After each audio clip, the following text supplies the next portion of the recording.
actually going to land on him, drop him, and then he's going to catch a submission Yeah. I mean, or TKO him, ooh. ground and pound. What fighter has the highest fight IQ? I don't think there's nobody in the game that has the fight IQ that I have. Off the charts. His IQ the is highest insane. fight IQ maybe ever. This guy hits hard. He's tough. He's this, he's that. And this guy has a dream. But my fight IQ will win this fight.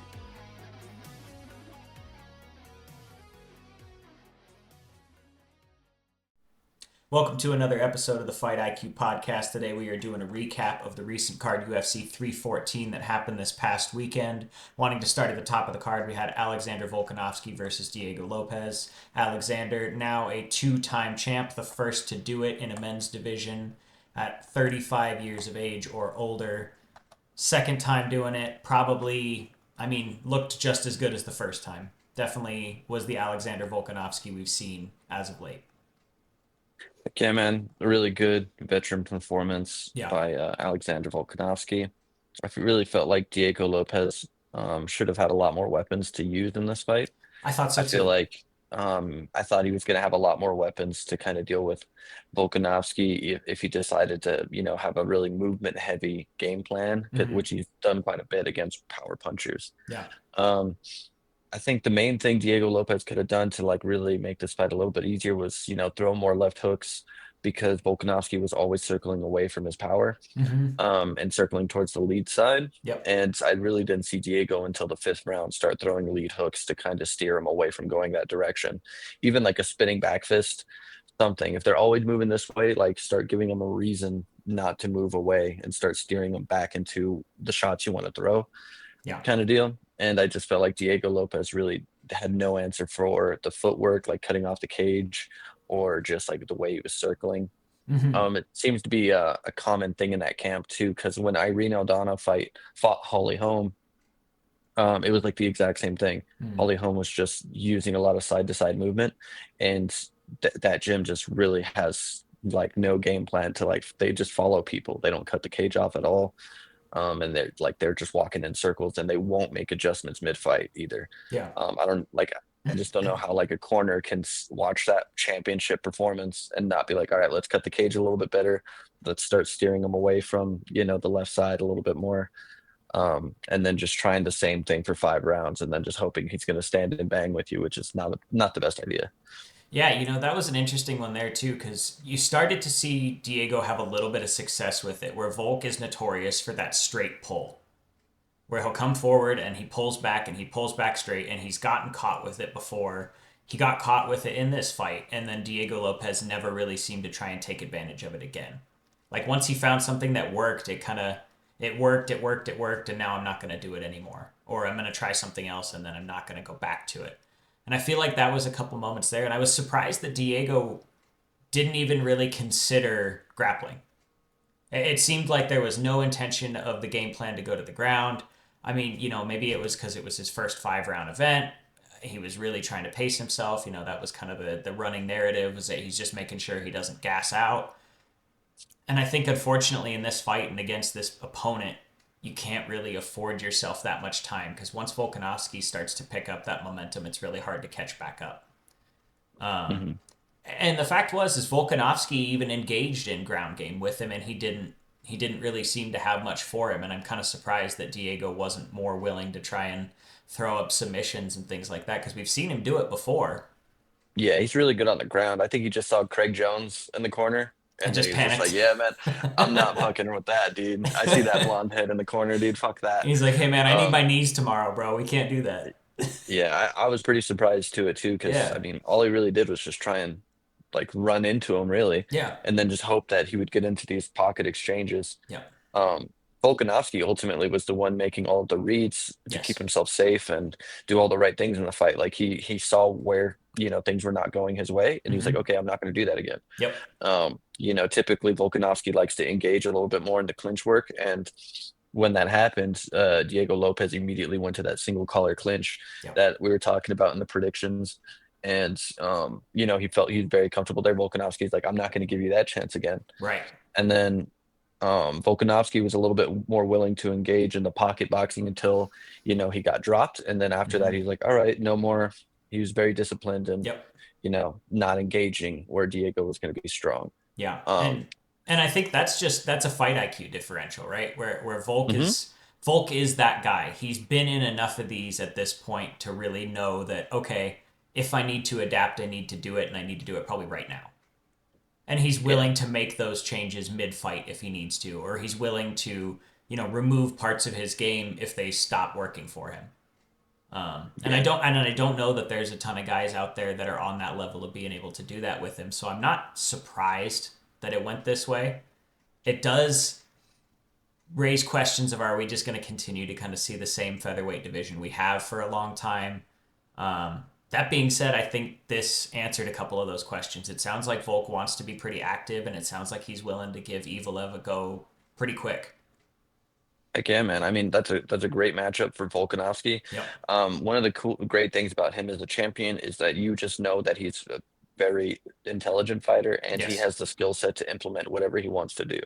So he's really able to just tailor make his fighting style particular to one opponent. Mm-hmm. And he'll, do whatever it calls for to win the fight. And I feel like Mozar, I feel like he's not going to be able to out grapple Volkanovski and, keep himself safe from his striking. Like Yeah.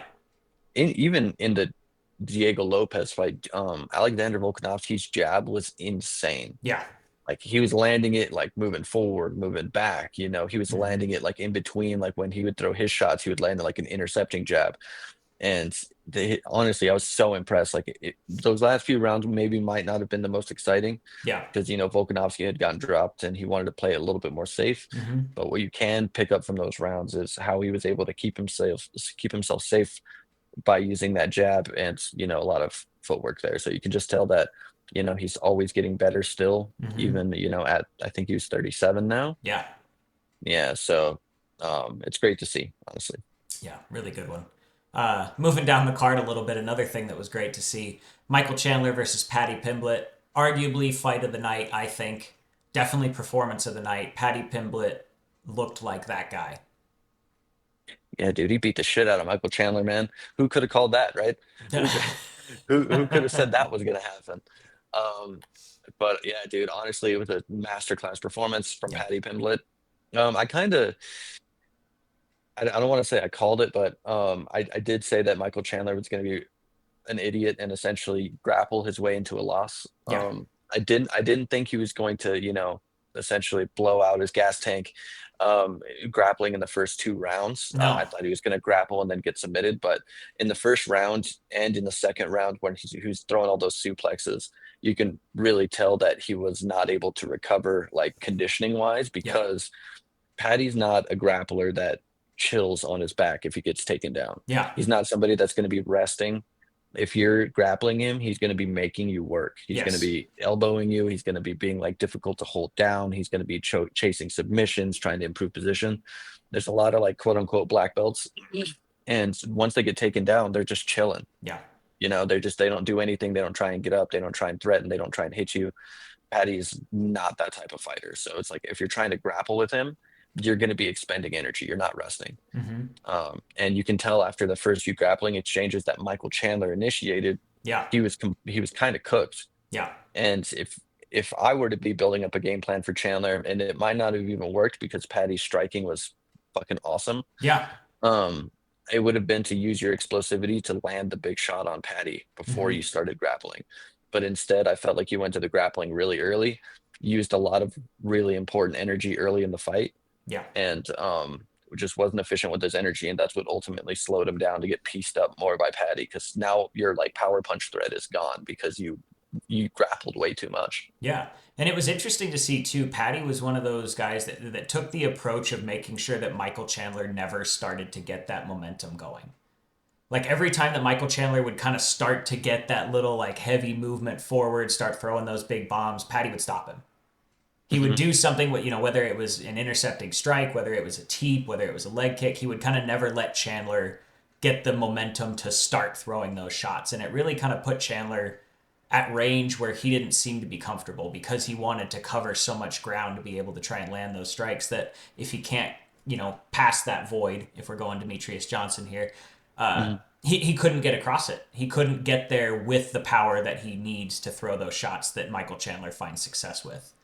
Another thing I was really shocked with, because I know people have always thought that Paddy's striking was a little suspect, and I think he cleared that up pretty quickly. The dude seems like he's got some fucking heavy low kicks, man. Like they He's don't always been a good kicker. they don't look super crisp. They're not necessarily like a really like sharp technical strike, but every time that he landed a strike on Chandler's front leg, it was like bowing his knee out or folding his knee in. Like they seem to have a lot of weight behind them. Hell yeah, man. Yeah, Patty's always had really strong kicks. One of the things I was noticing he was doing to really stop Chandler from wanting to engage so much in the striking, Yeah. and I'll bring this up again when we talk a little bit more about the third round, but like you were saying, Michael Chandler likes to do that thing where he comes in and then the big shots come right in after. Yep. From the very beginning of the fight, Paddy Pimblett was throwing a big uppercut hook. So like when he dips his head down there, like Paddy's already ready to hit him with that uppercut, and he was showing him that like so making him not want to dip his head that low. Yeah. And then later on in the third rounds, when it was when he got hit with the knee. Yep. That was when he was coming in. So Paddy Pimblett ultimately just had answers for like the way that Michael Chandler engages in his combinations. Yeah. Initiates his combinations, I should say.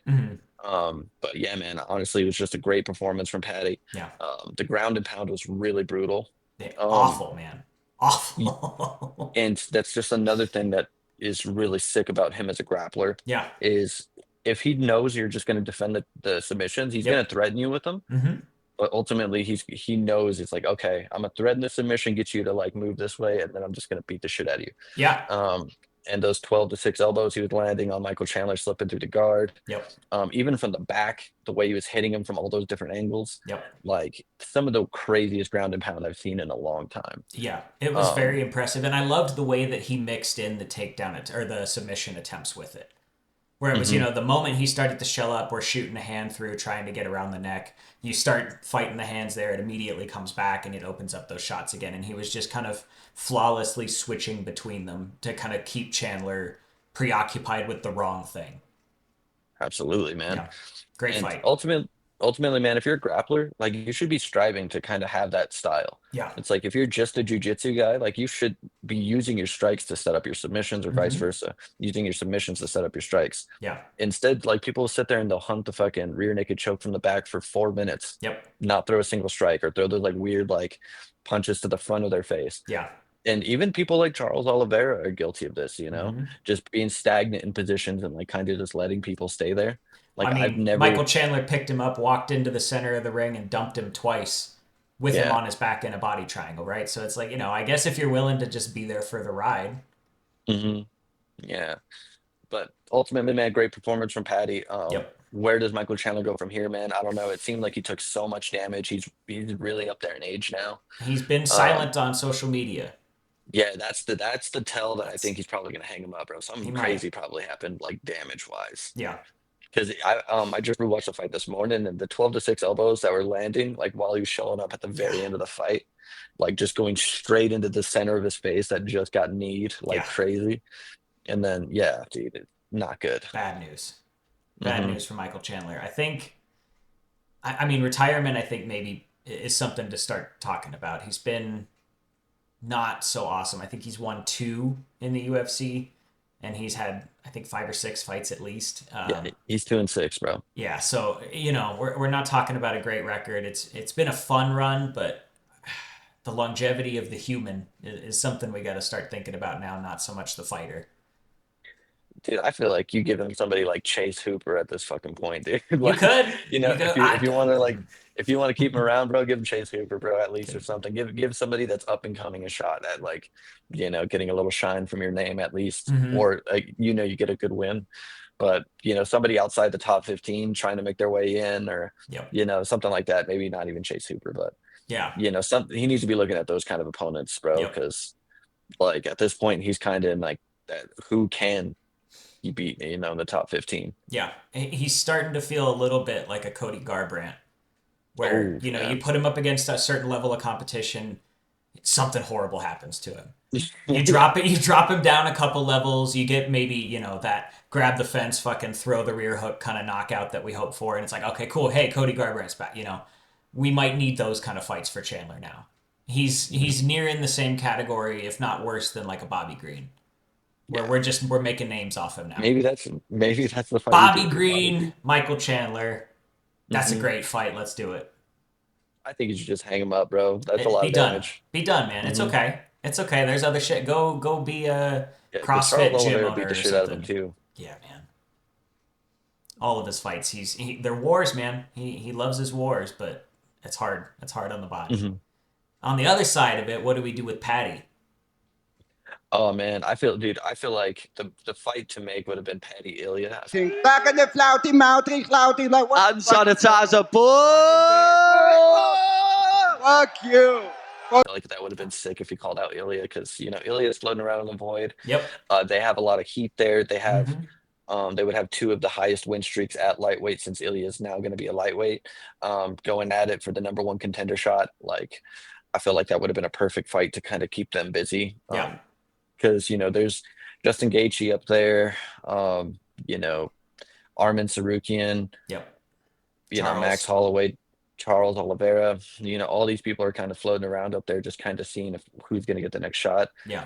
I feel like Islam is gonna wait anyway, so if they want to stay busy, bro, I think that would have been a sick fight. I think we're at a point potentially with this division where we have to consider an interim belt, unfortunately. And I fucking hate interim belts. I think it's such a waste of time because it's just like, oh yeah, you're a champ, but not really. You got to still fight for the championship one more time. But it seems like the way that Islam is trending, he just kind of wants to wait it out and decide what he's going to do, and that's just stagnating everybody. And then there's I'm the not folks. too mad at it. Hey, it is what it is. I think an interim belt makes sense here if we're gonna do it. If he moves up, for sure. Yeah, certainly if he moves up, because I don't think he's gonna vacate. So we're gonna have to kind of move the division on without him anyway. In the meantime, Dustin Poirier is not at a point where we need to put him in a title contention fight because he's retiring. This is it. We know it's it. He's confirmed this is it. Let's not give him somebody that could fight for a title. I don't think. I think Max Holloway makes the most sense still. It's the third one. It's not great, but it's the one that has the least amount of consequence to somebody that could be a title contender. Mm-hmm. I mean, I guess you could do Dustin Armin, but that's not fun. That's a kind of a lame fight. I feel like they train together too. Yeah.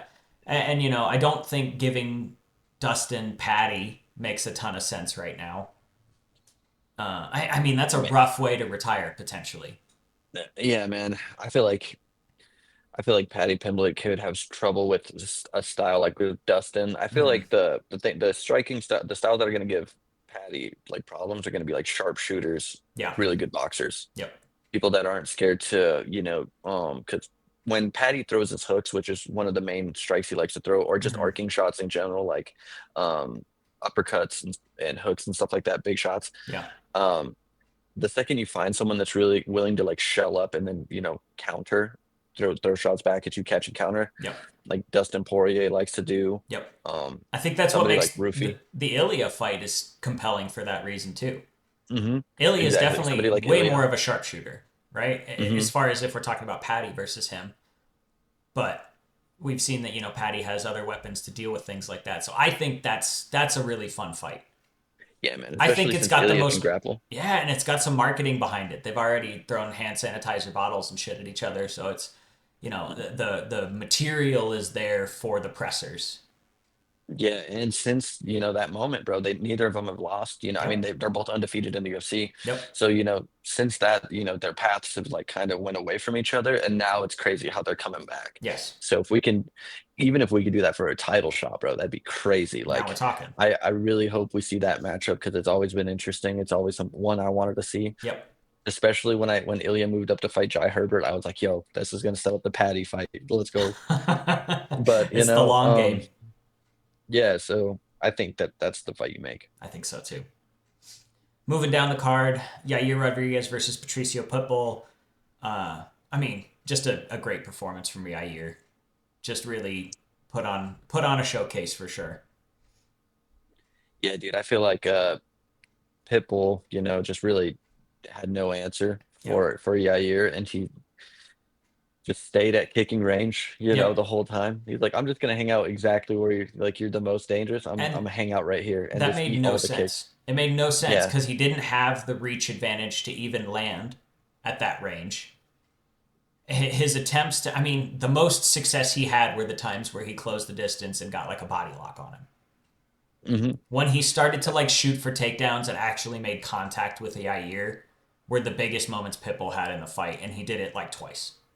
Yeah, and that shit might work in Bellator when he's fighting fucking Uber drivers and Yeah. DoorDash delivery guys, but like fighting the top five in the UFC is a completely different story. Yeah. And he just showed, that there's levels to this. Like that guy was a double champ over there in Bellator, bro. Yep. And he KO'd Michael Chandler. Um, Maybe and that's the you fight. could, yeah, dude.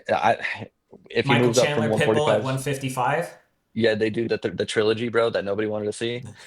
But fucking yeah, dude. I feel like he's always kind of had that style where it's like he's barely gonna do anything, Yeah. and it's either gonna be like really grappling heavy or it's gonna Hmm. be like a kind of lame striking match. And going up against Yair, who's gonna be active, who's gonna be making you work, who's gonna be picking you apart at range Yep. with the most like devastating kicks like in the division. Yeah. It's like you got to have answers for it, man. Like especially if you're a champ, like you're supposed to be the veteran. You're supposed to have a Yep. couple tools in your arsenal. But Yair just ultimately just completely shut him down. Yeah. Really, not a lot of success from Pitbull at all. No. No, it was a shutout for sure. It was one of those where, there were a handful of moments where, if Yair landed that would have been it. That spinning wheel kick comes to mind. And the Hmm. speed that he throws that thing at, man. Holy shit. Yeah, man. And apparently he's got like a new strength and conditioning program, and he He has looked to be in great shape. it's the best he's ever looked in my opinion. Yeah. Because he is a little bit of a thinner dude, so Hmm. like you can kind of see where he can struggle to generate some power. But Yep. on this time, like I really felt like his kicks were on a different level. As far as how much power he was generating, usually they're like Yeah. real flicky, you Yes. know, Yeah, very taekwondo, kind of at the knee flick. slappy. Hmm. This one you can really tell he was putting a lot of extra damage into it. Like the body kicks he was landing Oh, yeah. to Pitbull, like I don't know how the fuck he didn't go down. No, But yeah, that was a great fight. it was. And I think it puts Yair in talks for another title shot. Yeah, especially with the UFC going to Guadalajara. Yep, I think that's a great fight. It's the one part that kind of bummed me out that Diego lost here was I think Yair versus Diego in Guadalajara would have been an insane I think fight. that's gonna happen actually. Like I think that Mozart is gonna get the next title shot because that's what Volkanovski wants. And then we They make can do that a quick fight. turnaround. They can do a quick turnaround, and then they do Yair Rodriguez versus Diego Lopez in Guadalajara. That's a A lot crazy of fight. stakes on that fight. Put Grasso on the card, depending on Yeah, if put she does Grasso. well. Hmm. And then as well as maybe put some guys from the team that have a rivalry because Yeah. Yair Rodriguez's gym and Diego Lopez's gym have like a very deep rivalry. This is why they were talking shit to each other at the press Hmm. conference. So if the UFC really wanted to capitalize on that on the very early prelims, you have a couple of like dudes from their gyms, scrapping out, get the rivalry going. I like that. I like that. That'd be I Mm, mean, I like the idea of that fight. That's just a really exciting one. I think that's probably one of the better fights they could make for that card, for sure. heck yeah. Moving down again, I mean, probably my favorite fight of the night. Answering a lot of questions, potentially throwing some more turmoil into the featherweight division. Bryce Mitchell versus John Silva. I mean, we have to say that he's that guy now. Like there's no question that John Silva can absolutely back up all that we have kind of put on his mythos. The dude is absolutely that guy. Bryce Mitchell had nothing in the grappling department for him. He had nothing in the striking department for him. I mean, by the end of it there, Bryce Mitchell looked like he was trying to avoid him. Yeah, dude. Honestly, like who could have predicted like the fucking s- m- crazy grappling skills that John Silva would have out of Holy nowhere. shit. Like we brought up that Charles Jourdain was able to get him down, but Yep. what you can just see that when the fighting nerds have a particular opponent in mind, Charles Jourdain's not known as a grappler, so why would Yeah. he be working like a lot of heavily grappling defense for Charles Jourdain, Right. But when you're fighting Bryce Mitchell, you're going to have to defend single legs. You're going to have to defend like lots of chain wrestling, Mm-hmm. sweeps and stuff like that. And John Silva had an answer for all of it, Yep. and he even had counters for it too, which is where the ninja choke kind of comes into play. Yep. Whenever Mitchell would get the single leg and try and run him into the cage, John Silva would start setting up that ninja choke, and he brought it up earlier in the fight as well, and then transition to the guillotine. And I actually think, and Guru said this as well, that probably put him out, bro, Yeah. because that was a very, very deep choke. Yeah. And when he got up, he was just not the same after that. In round one, Bryce Mitchell was very active and doing a lot of good things, striking to try and get John Silva's respect. Yeah. But the thing is what I noticed the most with John Silva and all of the fighting nerds is their control of range and their understanding of exactly where, like, just that the inches which they're safe Yes. is insane. Yes. If you rewatch that fight and watch all of the kicks Bryce Mitchell was throwing, Silva would just lean back like just the tiniest little bit, and you would just watch the kick like go like that. Yep. And it was just that much from hitting him, and that's leaving him in counter range. Right. And it wasn't just like a 1 or 2 time thing. It was every single time Bryce Mitchell threw anything. It was just like just barely inches away from landing on him, and he was completely safe the whole time, just completely in control of everything. Yeah. Insane. Yeah. And I mean, I think it's one of those things that we need to talk about here is John Silva's stance made a huge factor in this fight. Because if we're talking about kicks, even the way that he's in that really long kind of bladed stance like that, his rear body kicks have so much behind him. He threw it at the beginning of that second round, after the denied glove touch. He wags his finger and throws that fucking rear body kick with as much as he can put on it. And that stance from there was obviously what kind of helped set up some of those takedown defenses too, right? It gave him that really long stance to be able to kind of support his weight on the base. And his underhooks. He immediately shot for underhooks every time, and he had the space with that stance to be able to get underneath Bryce. I mean, shit, man. Just another showcase for John Silva. Put him out, bro. Put him out. Yeah. He really had answers for everything Bryce Mitchell had for him. Yeah. He really showed that at 145 he's going to be able to deal with that grapplers, and that's insane. Yes. That's because when it comes to striking, he's going to be a problem. He's just so good defensively, and he's so good, like very, very creative as well. Yeah. You're kind of fucked if you're fighting John Silva, man. Like, I'm trying to, like, how would you game plan to beat him? If you're a grappler, somebody like Aljamain Sterling, how would you, how would you fucking take him down, bro? Like, you're just gonna get pieced up. I mean, I feel like you're gonna have to set up a lot of like really low shots, like ankle picks and things like that. Get him in some sort of a clinch, maybe shoot for like a body lock or an ankle pick or something like that, where he can't get underneath you. And good luck. Or do, like, I know I brought up Aljamain Sterling, but actually, like, now I'm thinking about it, maybe just shoot real low and then climb up and get the back, like something like that, a Hamzat type single leg. Yeah, like something that Aljo is really good at, actually. But if you're like, just trying to spam grapple him, shoot takedowns into the fence, good luck. Yeah, and you're gonna get tired, and that's when he's gonna start to piece you up on the feet. And another thing too is him and Paddy, I noticed this with, like, you can just tell that they were so confident and so well prepared that they really didn't have any, doubts in themselves, or like at any moment they just knew that they were in control of that fight.